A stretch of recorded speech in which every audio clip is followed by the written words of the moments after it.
Danielle est inquiète car elle commence à oublier des choses. Elle annonce à son mari Henri qu'elle voudrait que ce soit lui qui prenne soin d'elle si elle devenait incapable de le faire.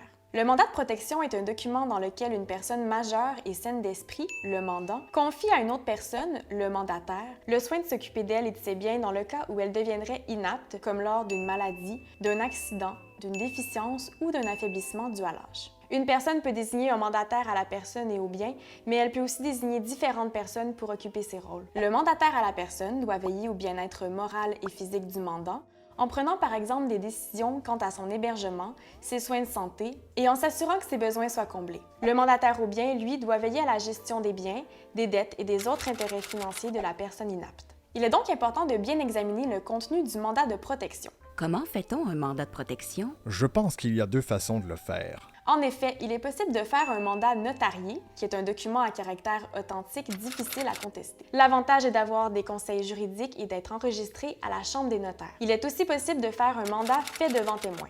Il doit être signé par 2 témoins non visés par le contenu du mandat, qui attestent l'identité et la capacité du mandant.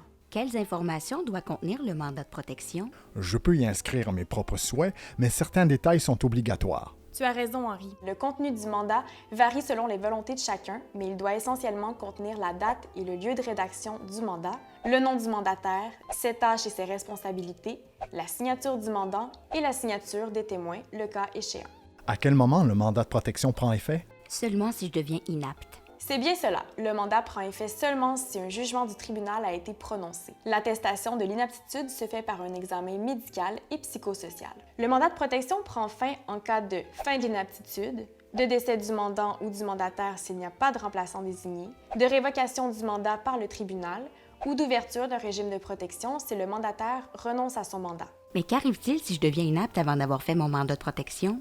Tout proche de la personne inapte pourra alors demander au tribunal de procéder à l'ouverture d'un régime de protection. La loi prévoit plusieurs types de régimes de protection lorsque l'inaptitude d'une personne est prouvée, le régime le plus courant étant la curatelle au majeur.